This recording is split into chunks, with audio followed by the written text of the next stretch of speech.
Hey everybody, Bubblegum Reviews here. My next review is the movie next to me. We have Most Wanted.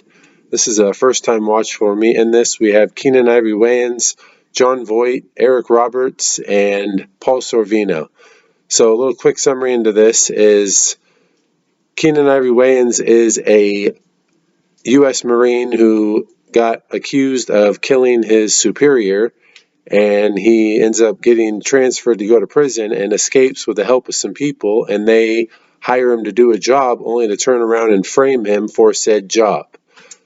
If that doesn't sound familiar, I mean, that's probably because you might have seen the newer version, like a movie called Shooter or The Fugitive. I mean, those style movies.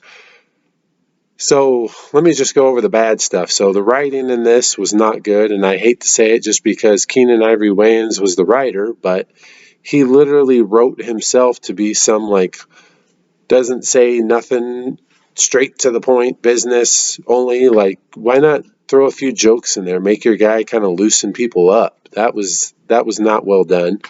The fight scenes in this were terrible. Like, oh my goodness, this was definitely the cheese of fighting right here. The acting wasn't good for the most part. I will give John Voight credit. He was pretty good for his acting, but most of this was not good. The editing in this definitely could have used some help. This movie overall was just, it was hard. I mean, there was some good action stuff in this where you're kind of like, okay, this is keeping me entertained. I'm not like, oh my God. But at the same time, it's just really bad. So you're kind of like watching it as it just gets worse. And yeah, my favorite scene in this was probably the part where they plaster his photo all over the news, and all of a sudden the guy spots him and he's like, hey, that's James Dunn. And then it shows and he's running for his life and he's got a crowd of people behind him. I think my favorite, I just remembered it, my favorite part was that part, and that one guy got hella close to him and he just kind of clocks him and just keeps running. That was the best part in the movie right there. That part was so funny because it's like this guy's a killer, and you're gonna approach him and he just knocks your ass out. That was good. But that part kind of reminded me of like Rocky when he was doing that run through the Philadelphia streets, and he's got the group that just gets larger and larger. That was kind of that whole scenario. This movie, so this movie came out in what, 90, let's see, 97. So there's a movie that came out a year later, same kind of style, and one of the people in the movie plays the same role he pretty much plays in this other movie. It's Enemy of the State. That movie came out 1 year later. No, it doesn't have Keenan Ivory, but it does have John Voight, and he plays the same freaking role in this as he does in that. It was almost like Enemy of the State's like, hey, remember that crap movie you were in? We want you to do that role, but with these guys. Like, it was literally the same thing. Anyways, yeah, I mean, this had some entertaining scenes, but overall, I would steer clear. I mean, if you want to watch it if you're into like bad movies kind of thing, this is definitely right up there.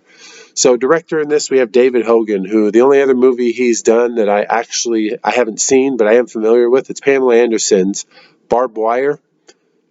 Yeah, I haven't seen it, but I don't really intend on seeing that. IMDb gave this a 5.6 out of 10. Rotten Tomatoes gave it a 16%. Dog Bones gave it a surprising 2.5 out of 4. I gave it a 3.5 out of 10. Avoid if can. Box office of 11.84 million. I'm actually surprised it made that, but hey, there was a big cast in this, so it had weight for. Oh wow, look at who's in this. Let's go check it out. On a budget of 25, so it was negative 13.2 million. That's not what you want. Like, if it would have at least made its money back, I would have almost called that a success. So my interesting deal on this was the third action movie that Keenan Ivory Wayans was in. Like, so let's see, we had Low Down Dirty Shame in '94, The Glimmer Man, which actually was not a bad film with him and Steven Seagal. I enjoyed that.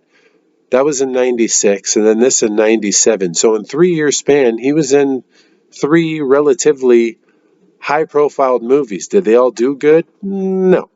I mean, I haven't seen the full of A Low Down Dirty Shame. I have seen Glimmer Man. I would say that's Eventually I'll end up doing that one. But that's a pretty solid movie. Solid, yeah. But anyways, yeah. So in a what? 94 to 97. So in a 3-year span, this dude was in three. Well, in a technically a 4-year span, this dude was in 3 action films. So yeah, I thought that was kind of cool. But that's it for that. Up next, we have 3 options: Do the Right Thing, License to Kill, and Big Trouble in Little China. Not sure which one it'll be, but those are my next 3 options. So stay tuned for what's to come. You guys have a good day. Check out my eBay. As I said, I got a sale going on, or a little discount. $40 or more purchases, and your shipping is free. So thank you guys. Have a good day. See you guys next time.